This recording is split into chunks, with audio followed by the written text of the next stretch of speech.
पे पीके जी को वेलकम कर लेते हैं। बिल्कुल Y major would like to welcome you to radio Y South Asian pulse drive time पे। पीके जी कैसे हैं आप? How are you? Thank you very much, Sarah, and all good and very good afternoon to all our listeners. जी Sarah. बिल्कुल PK ji and lot has happened these days and बहुत updates भी आते रहते हैं हमारे लिसनर्स के। इतने सारे क्वेश्चंस होते हैं आपको जब भी आप ऑन एयर आते हैं हमारे साथ जुड़ते हैं हर हफ्ते listeners have so many questions. तो मैं बिल्कुल एक दफा फिर नंबर रिपीट कर देती हूँ 9052269109 स्टूडियो नंबर 9052269109 पे। रियल एस्टेट से रिलेटेड कोई भी क्वेश्चन है आपको आप पीके सब्रवाल जी से बिल्कुल पूछ सकते हैं फ्रॉम टीम सब्रवाल एट 9052269109 पे। पीके जी थोड़ा मार्केट के अपडेट से स्टार्ट करते हैं जी। Market Canadian real estate association की जो रिपोर्ट आई है कि house prices and home sales दोनों डिक्लाइन हुए हैं।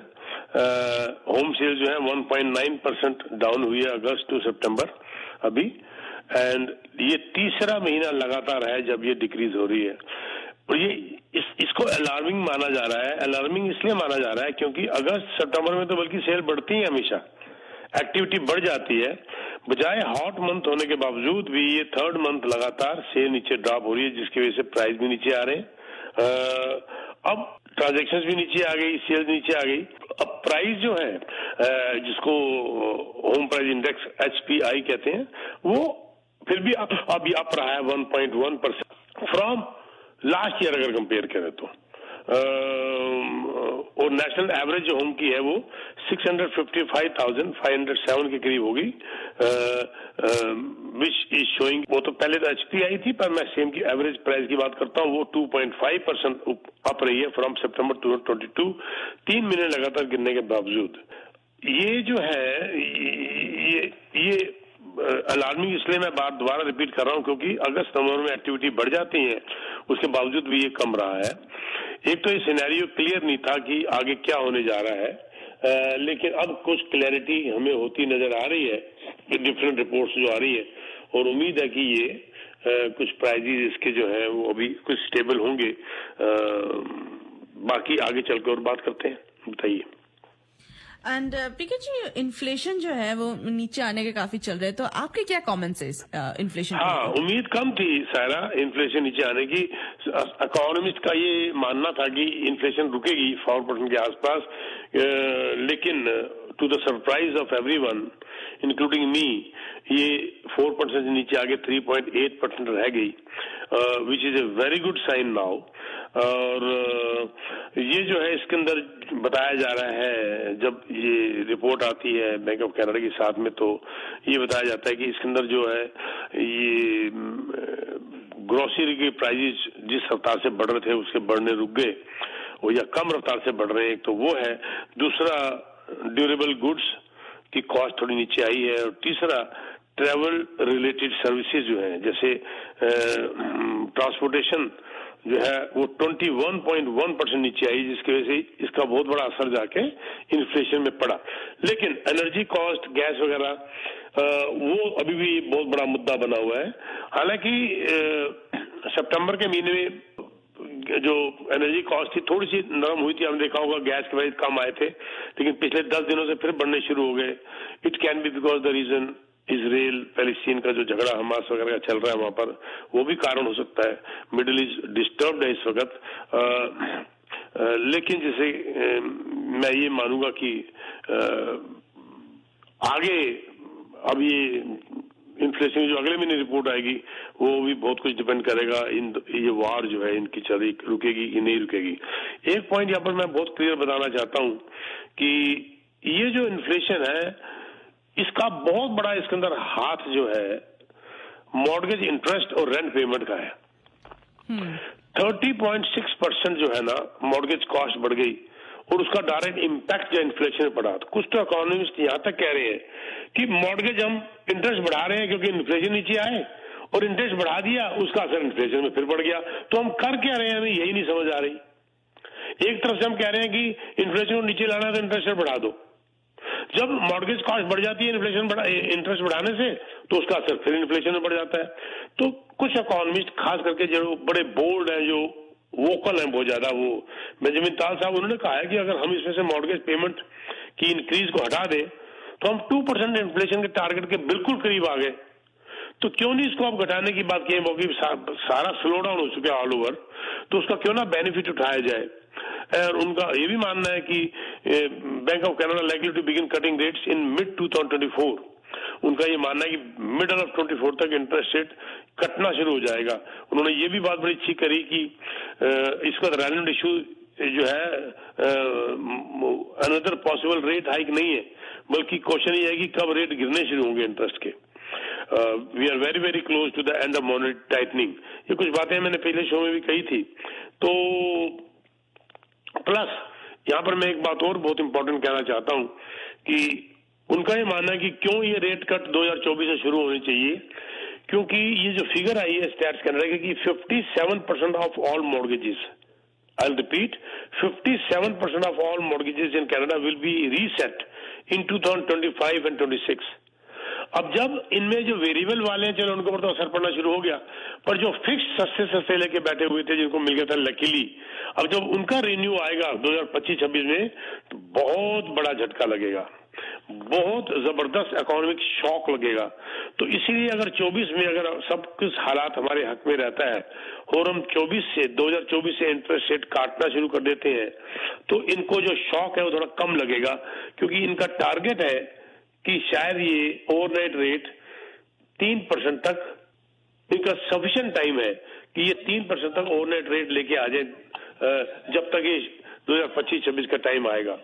ये तो सिनेरियो आज नजर आ रहा है, पर किसको क्या पता कल क्या होगा, किसको क्या पता था कोविड आएगा, किसको क्या पता था रशिया यूक्रेन की वार होगी, किसको क्या पता था 10 दिन पहले ये पैलेस्टीन और इजराइल का ये एक नया सिलसिला शुरू हो जाएगा।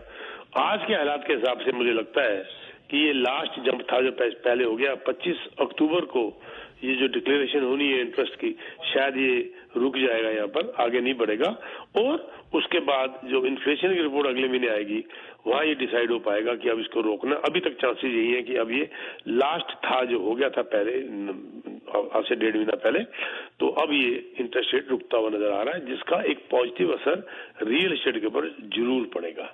जी बिल्कुल पीके जी, हमारे साथ एक कॉलर भी जुड़ चुके हैं जी। गिरीश जी आप ऑन एयर है। हेलो सवाल जी, नमस्कार जी। नमस्कार सर। सवाल साहब देखिए, मान लीजिए रेट कम भी हो गया तो इसकी क्या गारंटी कि वो किराया कम हो जाएगा, है ना? तो वो एक मिनट, मैं साथ चलते हैं, बात करते हैं, दोनों भाई बात करते हैं। ये हमारा ऐसा चैनल है वाई मीडिया का जहाँ पर हमें ये बड़ा अच्छा मौका मिलता है कि हम आपस में डिस्कस कर सकते हैं, ना कि बाकी चैनल जहाँ पर जल्दी जल्दी बात खत्म करनी होती है। पहली बात मैं आपको बता दूं, इन रेंट जो है वो सॉफ्ट होने शुरू हो गए पिछले 10 दिन से। रेंट की डिमांड कम होनी शुरू हो गई है। हर चीज की गिरीजी एक अति होती है, excess of everything is bad, ये कहावत है ना बड़ी मशहूर। हाँ जी, हाँ जी। हम देख रहे हैं कि हमारे यहाँ पर इतने हजारों हमारे यहाँ पर रेंट में चढ़ती है प्रॉपर्टी, इतनी हमारी हजारों क्लोजिंग्स आती हैं।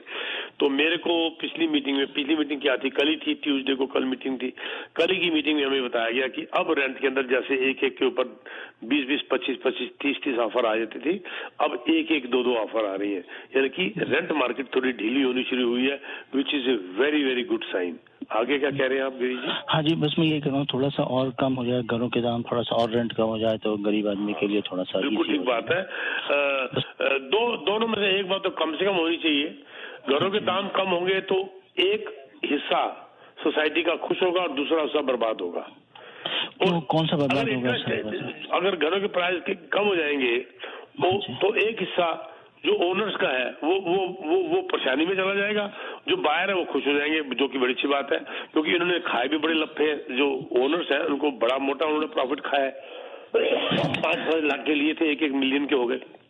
लेकिन इसका एक और बस तरीका है, इंटरेस्ट रेट कम आ जाए तो अफोर्डेबिलिटी सेलर की भी बढ़ जाती है और बायर की भी बढ़ जाती है, और उसका असर सीधा रेंट पे चला जाता है, सीधा रेंट पे चला जाता है। जब एक चीज के ऊपर मेरा खर्चा $4,000 आ रहा है तो नेचुरली मैं रेंट 4,000 के हिसाब से मांगूंगा, लेकिन इंटरेस्ट कम होने से या कोई और खर्चे कम हो जाते हैं और मेरा खर्चा 3,000 होता है तो फिर मैं 3,000 के हिसाब से मेरे को रेंट अफोर्ड करूंगा। आज इतना महंगा रेंट हो गया है, उसके बावजूद भी पिछले शो में किसी भाई साहब ने कहा कि $1,300 मेरी जेब से पर्सनली जा रहा है, और रेंट एक बेडरूम के ऊपर उसको रेंट 2,700 आ रहा है, जो कभी सोचा नहीं था। सर मैंने $600 में 1 बेडरूम रेंट पे दिए हुए कई साल पहले। आज इनको 2700 रेंट मिल रहा है। अभी पिछले शो में बात हो रही थी, देखिए रेंट वाला टेनेंट कितना परेशान होगा बेचारा जो 2700 रेंट दे रहा है। और इनकी बात अगर सुनो तो इनकी जेब से 1300 जा रहा है, फिर भी तो कह रहे जी मैं तो बेच दूंगा, मैं तो चल नहीं पा रहा। तो बेस्ट तरीका तो यही है कि अफोर्डेबिलिटी बढ़ जाए, कॉस्ट ऑफ रियल एस्टेट कम हो जाए, जिससे सारे खुश हो जाते हैं। सेलर भी खुश हो जाता है, बायर भी खुश हो जाता है, बायर सबसे ज्यादा खुश होता है, और उसका असर डायरेक्ट टेनेंट के ऊपर पड़ता है, रेंट के ऊपर पड़ता है, और रेंट भी कम हो जाता है। तो देखिए सर, जो बंदा 2700 दे रहा है वो तो कब वो पैसा बचाएगा, कब वो क्या करेगा? जी बहुत दुख है इस बात का। Thank you so much. Thank you sir. वही तो 27 घट के वो अगर 2000 रह जाए, जिस हिसाब से रेंट बढ़ गए 1.5 गुना हो गए, तो गिर भी तो सकते हैं, क्यों ना गिरे भाई, गिरे क्यों ना। जी बिल्कुल। हाँ जी, एंड रेंट गिरे तो अच्छा ही है। हाँ, हमारी सारा भी खुश हो रही है, गिरे तो अच्छे हैं।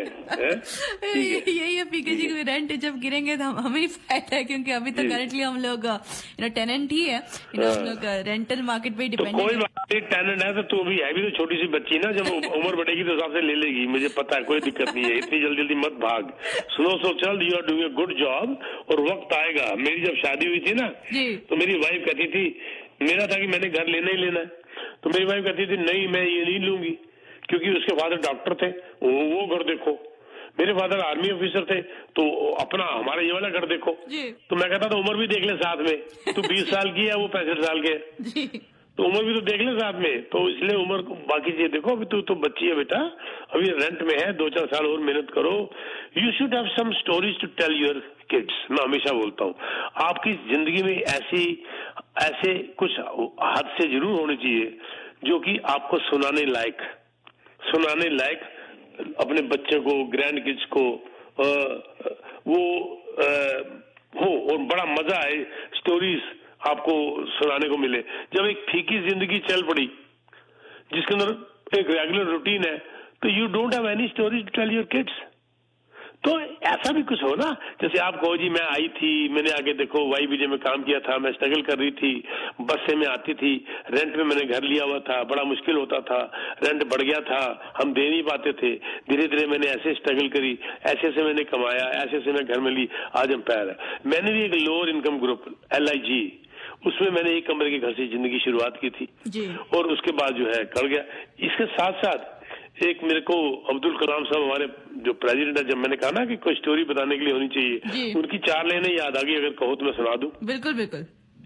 अगर मरने के बाद भी जीना हो तो एक काम जरूर कर जाना, अगर मरने के बाद भी जीना हो तो एक काम जरूर कर जाना, पढ़ने लायक कुछ लिख जाना, या फिर लिखने लायक कुछ कर जाना। वाओ, ठीक, तो ये बातें कुछ जिंदगी में ना ये बहुत असर करती हैं। अगर मरने के बाद भी जीना हो तो एक काम जरूर कर जाना, पढ़ने लायक कुछ लिख जाना, या फिर लिखने लायक कुछ कर जाना। तो बेटा ये अगर सीधी जिंदगी सिंपल सी चल गई तो वो भी एक बकवास है। ये सुसाइड जो है ना, सुसाइड ये रईसों में ज्यादा क्यों होता है? क्योंकि उनकी लाइफ बोर हो चुकी होती है। हम पैसा तब तक ही इंपॉर्टेंट है जब तक वो है नहीं जी। जब पैसा हो जाता है ना तो वो फीका लगने लग पड़ता है। Enjoyment is more important then the money, और इंजॉयमेंट बिना मनी की भी हो सकती है। मैं आपको छोटा सा एग्जांपल देता हूँ, एक छोटा सा। मेरा फार्म हाउस था इंडिया के अंदर, और 15-16 एकड़ के अंदर था, और उसके अंदर मैंने छोटी मोटी कई चीजें रखी हुई थी, जैसे गाय रखी हुई थी, कुछ मुर्गियां रखी हुई थी, कुछ मैंने छोटा सा जू बनाया हुआ था, मेरा फार्म हाउस भी था बड़ा प्यारा सा, और मैंने वहां पर 6-7 कमरे बनाए हुए थे अपने सर्वेंट्स के, जो यूपी और बिहार से बिलोंग करते थे, और ये लोग गाते बड़ा अच्छा है और बजाते बड़ा अच्छा है। शाम को कभी मैंने फार्म से अगर निकलना या आना तो दूर से ढोलक की और गाने की जो है ना गाने बड़े जबरदस्त सुनाई देते थे। आपने पता नहीं वो पिक्चर तीसरी कसम देखी होगी, जिसमें पता नहीं कौन सी मुनिया, बड़ा अच्छा गाना ले गई रे, कोई ऐसा गाना, बड़े बढ़िया ढोलक बजाए गा रहे हैं, और जब मैं उनके पास जाता था तो खुशबू भी आती थी बड़ी खाना बनने की, और खाना सिंपल दाल होती थी। जिस ढंग से वो गाते थे, हमारे दिमाग में टेंशन होती थी और उनके दिमाग में एक मौज होती थी। अब मैंने एक दिन उनको कहा भी मुझे तो कुछ खाना है, ये खुशबू आ रही है, उन्होंने खिलाया। सच बताऊं वो दाल चावल इतने जबरदस्त टेस्टी थे कि फिर मैंने उनके साथ खाना खाना शुरू कर दिया जी। अपनी वाइफ को भी ले जाना शुरू कर दिया कभी कभी कि चल इनका खाना खाएंगे। फिर मैंने उनको पैसे देने शुरू किए, वो फिश फ्राई और साथ में दाल चावल। मैंने बड़ा खाना जब मेरी फैक्ट्री का मैं करता था, मेरे पास एक फैक्ट्री थी छोटी सी, 200 कुछ लोग थे मेरे पास, तो मैं बड़ा खाना वहीं पर करता था, उनके साथ बैठ के खाता था। और उनकी मैं टेंशन फ्री लाइफ, वो चून कहते थे राशन को, वो पैसा लेते थे और ताजा राशन लाते थे और फिर ताजा बना के खाते थे। क्या जिंदगी थी। पैसा तब तक इम्पोर्टेंट है जब तक है नहीं। Very much. आवाज पहले एको कर रही थी, अब ठीक है। हाँ जी, हाँ जी, बिल्कुल पीके जी। तो हाँ जी, आप अपना सवाल जरूर पूछे, नाम जरूर बताएं जी। जी सत श्री अकाल सर। सत श्री अकाल सर जी। सर जी मैं फोन ਇਸ ਲਈ ਕੀਤਾ ਐਕਚੁਅਲੀ ਕਿ ਤੁਹਾਡਾ ਤੁਸੀਂ ਅੱਜ ਤੁਹਾਨੂੰ ਖਿਤਾਬ ਮਿਲਿਆ ਗੁਰੂ ਦਾ, ਵਾਕਿਆ ਤੁਸੀਂ ਗੁਰੂ ਹੋ, ਕਿਉਂਕਿ ਪਿਛਲੇ ਸ਼ੋਅ 'ਚ ਮੈਂ ਕੋਸ਼ਿਸ਼ ਕੀਤੀ, ਮੇਰੀ ਕਾਲ ਨਹੀਂ ਗੋ ਥਰੂ ਹੋਈ, ਕਿ ਉਹ ਕੁਐਸਚਨ ਦਾ ਜਿਹੜਾ ਆਨਸਰ ਤੁਸੀਂ ਕੀਤਾ ਦੈਟ ਇਜ਼ ਅਮੇਜ਼ਿੰਗ। ਕਿ ਕੀ ਸੀਗਾ ਸਰ? ਮੈਨੂੰ ਦੱਸ ਦਿਓ, ਮੈਨੂੰ ਯਾਦ ਨਹੀਂ, I am so sorry. Ki C question? ਸਾਨੂੰ ਬੜਾ ਵਧੀਆ ਕੁਐਸਚਨ ਉਹਨਾਂ ਨੇ ਪੁੱਛਿਆ ਸੀ ਕਿ ਜੀ ਬੈਂਕ 5% ਦੇ ਉੱਤੇ ਦੇ ਰਿਹਾ ਵਾ, ਜੀਐਸਟੀ ਦੇ ਉੱਤੇ 5% ਇੰਟਰਸਟ ਦੇ ਰਿਹਾ, ਰਾਈਟ? ਯਾਦ ਹੈ। ਹਾਂਜੀ। ਉਹਦਾ ਜਿਹੜਾ ਲੌਜੀਕਲ ਤੁਸੀਂ ਆਨਸਰ ਦਿੱਤਾ ਦੈਟਸ ਅਮੇਜ਼ਿੰਗ। ਓਹ ਥੈਂਕ ਯੂ ਸਰ। ਤੁਹਾਡੇ ਭਰਾਵਾਂ ਕੋਲੋਂ ਸਿੱਖਿਆ ਜੀ ਸਰ, ਜ਼ਿੰਦਗੀ 'ਚ ਮਾਰ ਖਾ ਕੇ ਇਹ ਚੀਜ਼ਾਂ ਸਿੱਖ ਗਿਆ। ਤੇ ਜੋ ਮੈਂ ਬਿਟੀਆਂ ਨੂੰ ਕਹਿ ਰਿਹਾ ਸੀ, ਸਾਇਰਾ बेटी ਨੂੰ, कि भाई कुछ ऐसा कर जाओ ताकि स्टोरी हो सुनाने के लिए, तो सर जिंदगी की मार हैगी ਜਿਹੜੀ ਕਿ ਜਿੰਨੇ ਸਿਖਾਤਾ ਹੈਗਾ। ਪਰ ਆਨਸਰ ਬੜੀ ਕੁਇਕਲੀ ਤੁਸੀਂ ਕਰਦੇ ਹੋ, ਦੈਟਸ ਆਲਸੋ ਮਤਲਬ ਤੁਹਾਡਾ ਐਕਸਪੀਰੀਅੰਸ ਹੈ ਕਿ ਇੰਨੀ ਜਲਦੀ ਤੁਹਾਡੇ ਦਿਮਾਗ 'ਚੋਂ ਗੱਲ ਕਲਿੱਕ ਕੀਤੀ। ਜਦੋਂ ਕੁਐਸਚਨ ਪੁੱਛਿਆ ਸੀ, ਮਤਲਬ ਮੈਨੀ ਟਾਈਮਸ ਮਤਲਬ ਜੋ ਤੁਹਾਡੇ ਆਨਸਰ ਹੁੰਦੇ ਨੇ ਉਦੋਂ ਆਮ ਬੰਦੇ ਦੇ ਦਿਮਾਗ 'ਚ ਗੱਲ ਵੀ ਨਹੀਂ ਆਉਂਦੀ। Thank you sir. ਤੁਹਾਡਾ ਨਾਮ ਕੀ ਸਰ? ਮੇਰਾ ਨਾਮ ਬਲਜੀਤ ਸਿੰਘ ਹੈ ਜੀ। ਬਲਜੀਤ ਸਿੰਘ ਜੀ, ਕਦੀ ਮੁਲਾਕਾਤ ਕਰੋ, ਇੱਕ ਕੱਪ ਚਾਹ ਇਕੱਠੇ ਪੀਆਂਗੇ ਬੈਠ ਕੇ, ਚੰਗਾ ਲੱਗੇਗਾ ਜੀ। ਜੀ ਮੈਂ ਬੜਾ ਮਿਲਾ ਬੜਾ ਬੰਦਾ ਹੈਗਾ, ਮੈਨੂੰ ਬੜਾ ਸ਼ੌਕ ਹੈ ਮਿਲਣ ਦਾ, ਤੇ ਕਦੀ ਆਓ ਬੈਠੋ, ਇੱਕ ਕੱਪ ਚਾਹ ਇਕੱਠੇ ਪੀਆਂਗੇ ਐਂਡ ਚੰਗਾ ਲੱਗੇਗਾ ਸਰ। ਜੀ ਸਰ ਡੈਫੀਨੇਟਲੀ। ਮੇਰਾ ਇੱਕ ਸਵਾਲ ਹੈ ਛੋਟਾ ਜਿਹਾ, ਸਾਡੇ ਕੁਐਸਚਨ ਚੋਂ ਹੀ ਸਵਾਲ ਹੈਗਾ ਕਿ ਤੁਸੀਂ ਆਈ ਮੀਨ ਅਪਡੇਟ ਦਿੱਤੀ ਸੀ ਕਿ 7% ਮਾਰਕੀਟ ਇਨਕਰੀਜ਼ ਹੋ ਸਕਦੀ ਹੈ। ਸੋ ਉਹ 7% ਜਿਹੜੀ ਆ ਉਹ ਇਸ ਸਾਲ ਨੂੰ ਮਤਲਬ ਦੇਖ ਰਹੇ ਹੋ ਜਾਂ ਨੈਕਸਟ ਈਅਰ? नो ਅਸੀਂ ਨੈਕਸਟ ਦੀ ਗੱਲ ਕਰ ਰਹੇ ਹਾਂ, 2024 ਦੇ ਐਂਡ ਤੱਕ ਗੱਲ ਕਰ ਰਹੇ ਹਾਂ। ਪਰ ਮੈਂ ਇਹ ਗੱਲ ਦੱਸਦੇ ਹਾਂ, ਅਲੱਗ-ਅਲੱਗ ਬਿਲਕੁਲ ਅਲੱਗ ਟੁਕੜੇ ਹੋਏ ਪਏ ਨੇ। ਕੁਝ ਲੋਕਾਂ ਦਾ ਕਹਿਣਾ ਹੈ ਕਿ 7% ਤੱਕ, ਟੀਡੀ ਨੇ ਤੇ ਕਹਿਤਾ ਕਿ ਗਿਰੇਗੀ 9% ਤੱਕ। ਮੇਰਾ ਆਪਣਾ ਮੰਨਣਾ ਹੈ ਕਿ ਇਹ ਮਾਰਕੀਟ ਜਿਹੜੀ ਹੈਗੀ ਇਨਫਲੇਸ਼ਨ ਦੇ ਹਿਸਾਬ ਨਾਲ ਵਧੇਗੀ। ਇਨਫਲੇਸ਼ਨ ਅਗਰ 3-3.5% ਹੈਗਾ ਤਾਂ ਬਸ ਮਾਰਕੀਟ ਵੀ 3-3.5% ਵਧੇਗੀ। ਮੈਨੂੰ ਗਿਰਨ ਦੀ ਉਮੀਦ ਨਹੀਂ ਹੈ। ਸਪੈਸ਼ਲੀ ਮੈਂ ਗੱਲ ਕਰ ਰਿਹਾ ਜੀਟੀ ਦੀ। ਔਰ ਕਈ ਲੋਕੀ ਕਹਿਣਗੇ ਟੀਡੀ ਨੇ ਕਹਿਤਾ, ਯੈਸ ਉਹ ਪੂਰੇ ਕੈਨੇਡਾ ਦੀ ਗੱਲ ਹੋ ਰਹੀ ਹੈ ਸਰ, ਪਰ ਅਸੀਂ ਗੱਲ ਕਰ ਰਹੇ ਹਾਂ ਇਸ ਵਕਤ ਜੀਟੀਏ ਦੀ ਤੇ ਓਨਟਾਰੀਓ ਦੀ। ਇਹ ਹੌਟ ਮਾਰਕੀਟ ਹੈ, ਇਮੀਗ੍ਰੈਂਟਸ ਦੀ ਜ਼ਿਆਦਾ ਬਹਾਵ ਇਸ ਪਾਸੇ ਹੈਗਾ, ਹਾਈਐਸਟ ਡਿਮਾਂਡ ਇੱਥੇ ਹੈ, ਜੌਬਸ ਇੱਥੇ ਹੈ, ਸਭ ਕੁਝ ਇੱਥੇ ਹੈ।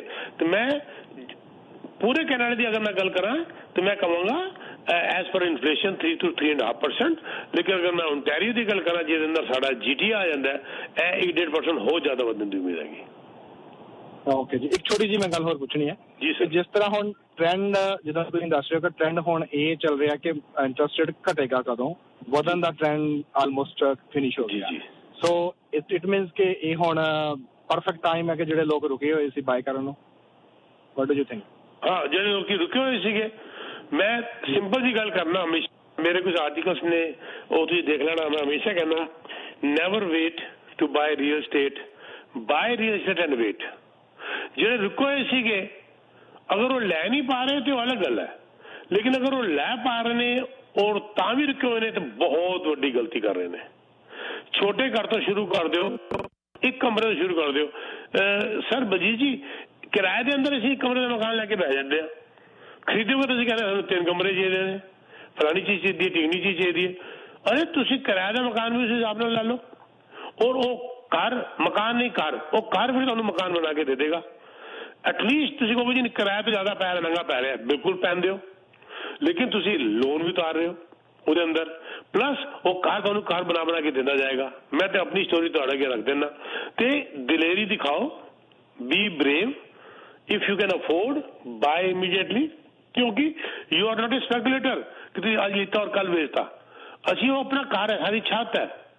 ਪੁਰਾਣੇ ਜ਼ਮਾਨੇ ਤੇ ਸਾਡੇ ਬਜ਼ੁਰਗਾਂ ਦਾ ਤਾਂ ਘਰ ਹੁੰਦਾ ਸੀ ਤਾਂ ਅੱਗੇ ਪੁਸ਼ਤਾਨੀ ਘਰ ਚੱਲਦਾ ਹੁੰਦਾ ਸੀਗਾ ਤੇ ਹੁਣ ਤੇ ਅਸੀਂ ਲੋਕ ਫਟਾਫਟ ਬਦਲਦੇ ਰਹਿੰਦੇ ਆ ਲੇਕਿਨ ਫਿਰ ਵੀ 5 ਸਾਲ ਦਾ ਅਗਰ ਮਿਨੀਮਮ ਟਾਰਗੇਟ ਹੈ you can never ever go wrong buy it whenever you can afford to buy it ਜਿਹੜੇ ਬੰਦੇ ਅਫੋਰਡ ਨਹੀਂ ਕਰ ਪਾ ਰਹੇ ਅਫੋਰਡੇਬਿਲਿਟੀ ਤੁਸੀਂ ਹੈਰਾਨ ਹੋ ਜਾਓਗੇ ਇਸ ਮਹੀਨੇ वो 0.1% ਹੋਰ ਮਹਿੰਗੀ ਹੋ ਗਈ ਹਾਲਾਂਕਿ ਇੰਟਰਸਟ ਨਹੀਂ ਵਧਿਆ लेकिन 0.1% अफोर्डेबिलिटी और महंगी होगी because of lot of other reasons inflation and all those things ते अफोर्डेबिलिटी और मुश्किल होती जा रही है लेकिन मैनू लगता है कि अगले साल तो अफोर्डेबिलिटी थले आनी शुरू हो जाएगी तो थोड़ा जा ईजी बाइंग शुरू हो जाएगा क्योंकि एक तो स्ट्रेस सानू खा गया है कि भाई वो 6.3 ਦੇ ਉੱਤੇ ਮਿਲ ਰਿਹਾ ਤੇ 2% ਹੋਰ ਜੋੜ ਦਿੰਦੇ ਨੇ ਤੇ 8.3 ਦੇ ਉੱਤੇ ਤੁਹਾਨੂੰ ਅਪਰੂਵ ਕਰ ਰਹੇ ਨੇ ਜਿਹਦੇ ਨਾਲ ਬੜਾ ਭਾਰੀ ਇੱਕ ਅਫੋਰਡੇਬਿਲਿਟੀ ਇੱਕ ਪ੍ਰੋਬਲਮ ਆਈ ਪਈ ਇਹਦੇ ਉੱਤੇ ਵੀ सोचा जा रहा है कि भाई तभी स्ट्रेस टेस्ट थोड़ा सा हल्का किया जाए मेरी मीटिंग हुई सी उन्होंने लग रहा है कि लोग कुछ करेंगे तो या if you can afford don't wait if you can't afford you have no choice but to wait but I think अगले साल तो अफोर्डेबिलिटी थोड़ी सी बेटर होनी शुरू हो जाएगी ठीक है सर ਨਾਲ ਇੱਕ ਮੈਂ ਛੋਟੀ ਜਿਹੀ ਹੋਰ ਗੱਲ ਕਰਨੀ ਕਿ ਜਿਹੜਾ ਤੁਹਾਡਾ ਇੱਕ ਹੋਰ ਸਲੋਗਨ ਹੈ ਕਿ buy the price not the payment right oh wow very nice sir right वो ਤੁਹਾਡਾ ਹੀ ਹੈ ਜੀ ਬਿਲਕੁਲ ਥੈਂਕ ਯੂ ਤੁਹਾਨੂੰ ਯਾਦ ਹੈ sir thank you very much ਜੀ ਉਹ ਲੌਜੀਕ ਜਿਹੜਾ ਨਾ ਉਹ ਮੈਨੂੰ ਲੱਗਦਾ ਕਿ ਆਮ ਬੰਦੇ ਨੂੰ ਸਮਝ ਨਹੀਂ ਆਉਂਦਾ ਆਈ ਥਿੰਕ ਹਾਂ ਮੈਂ ਜੋ ਲੌਜੀਕ ਸਮਝ ਆਵੇ ਤਾਂ ਲਾਈਕ ਮੈਂ ਦੱਸ ਦੇਣਾ ਜੀ ਉਹ ਲੌਜੀਕ ਉਸ ਜ਼ਮਾਨੇ ਸੀਗਾ ਅੱਜ ਉਹ ਲੌਜੀਕ ਵੈਸੇ ਖਤਮ ਹੋ ਗਿਆ ਕਿਉਂਕਿ ਅੱਜ ਵੈਸੇ ਹੀ ਪੇਮੈਂਟਾਂ ਵਧ ਗਈਆਂ ਤੇ ਪ੍ਰਾਈਸ ਘਟੋ ਪ੍ਰਾਈਸ ਦੇ ਹਿਸਾਬ ਨਾਲ ਪੇਮੈਂਟਾਂ ਬਹੁਤ ਵਧ ਗਿਆ ਉਹ ਮੈਂ ਤਾਂ ਲੈ ਕੇ ਆਇਆ ਸੀ लॉजिक मार्केट के अंदर जिसको लोग अंधाधुन घर खरीदते जा रहे थे मैं आपको एग्जांपल देता हूँ इंटरेस्ट रेट था 1.5% और उससे पहले इंटरेस्ट रेट था 4-4.5%।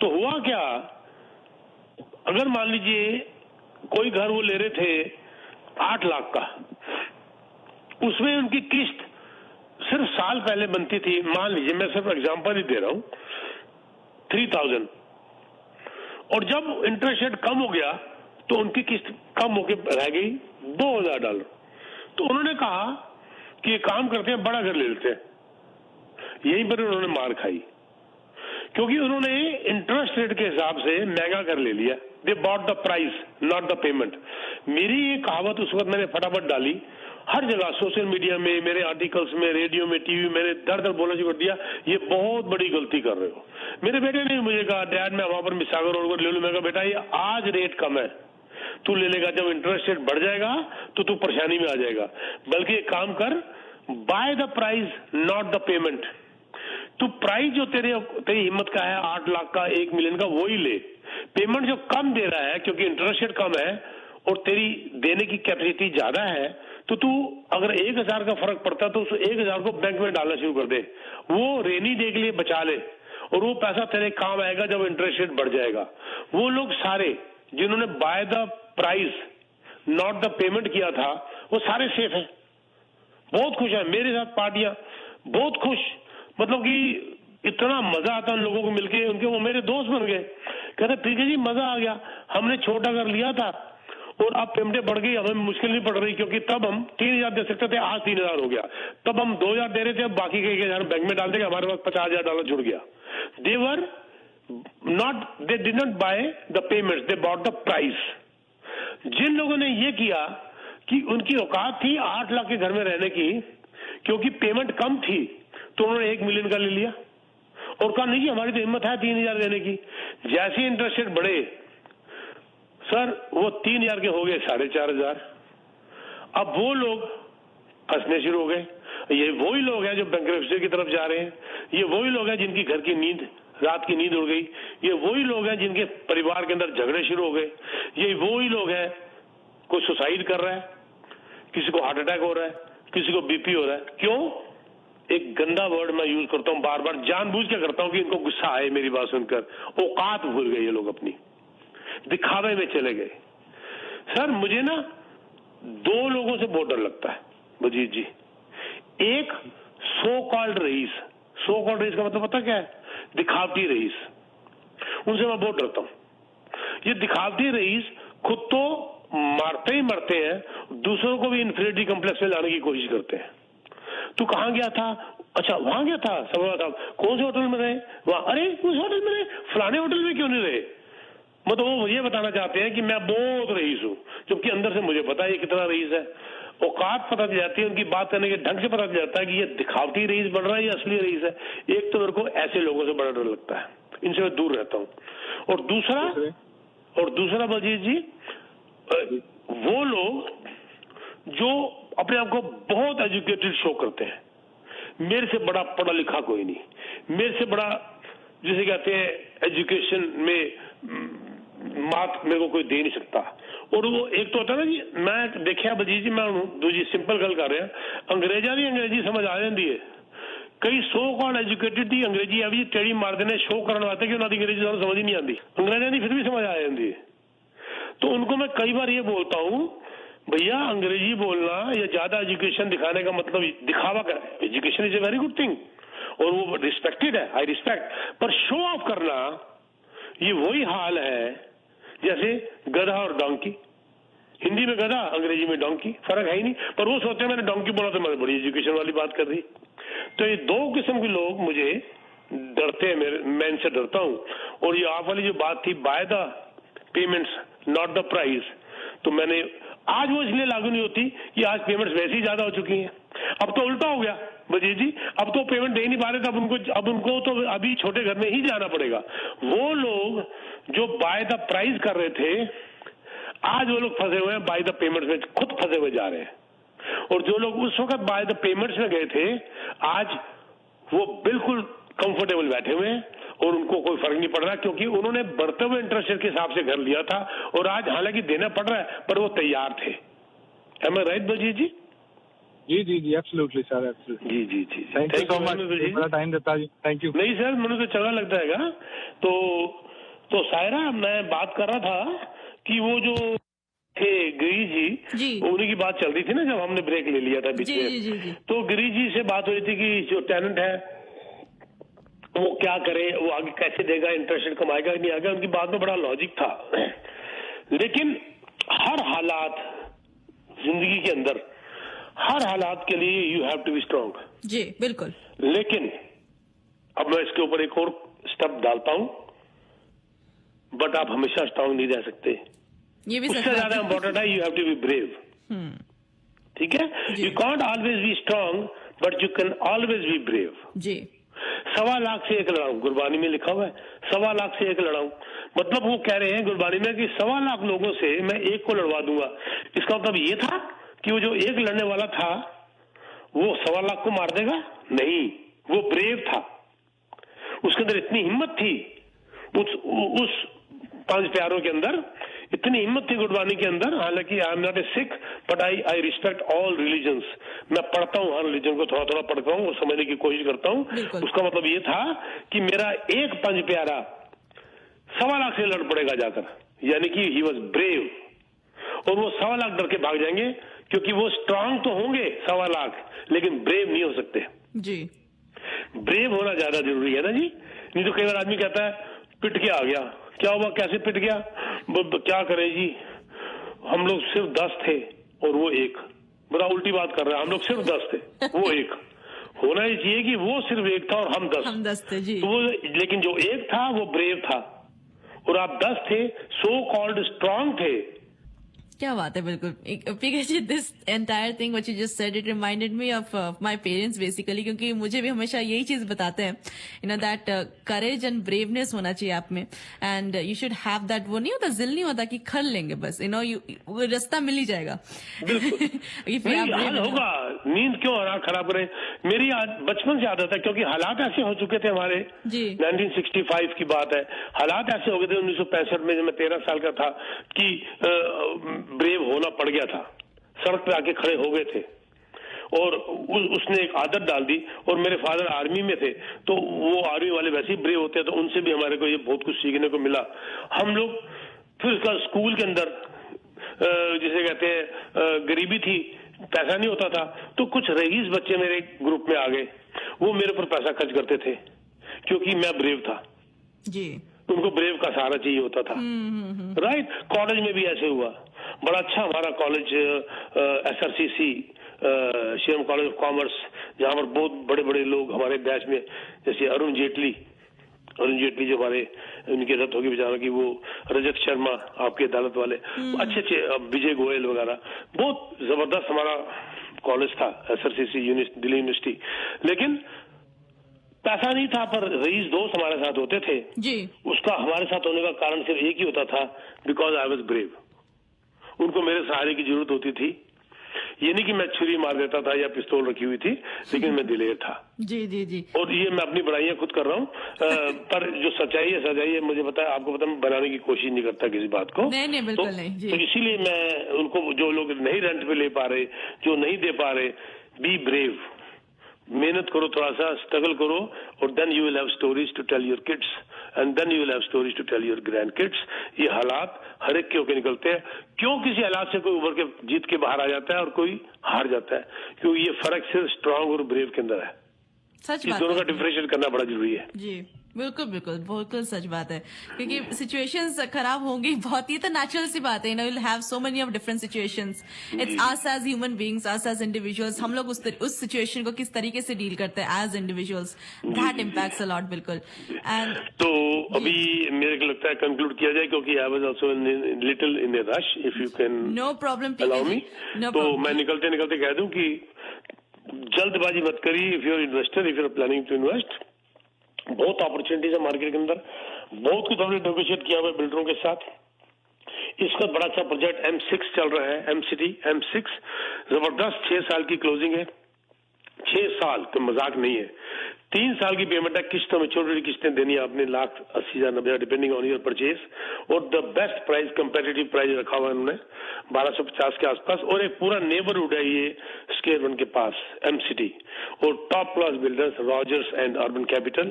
You can never go wrong. मेरा अपना भी बेटी के लिए मैंने यूनिट वहां पर लिया हुआ है, आप मुझे मिल सकते हैं। This is beautiful project, very nice project. 6 साल के लिए आप सेफ हो जाते हैं, और अगले साल से भी वैसी प्राइस नीचे आते, इंटरेस्ट नीचे आते हुए नजर आ रहा है हमारे को। तो इसलिए 6 साल बाद की बात है, किस्तों में 3 साल में आपने पैसा देना है, हमें कांटेक्ट करो। हालांकि सोल्ड आउट प्रोजेक्ट है, लेकिन फिर भी हम बिल्डरों से रोज यूनिट मांग मांग के ला के लोगों को दे रहे हैं, बिकॉज ऑफ माई रिलेशंस। इसके अलावा जो प्रोजेक्ट ऑलरेडी लॉन्च है, उनके अंदर जो बचे हुए कुछ यूनिट्स है, उसके ऊपर हम बहुत भारी नेगोशिएशन वगैरह कर रहे हैं।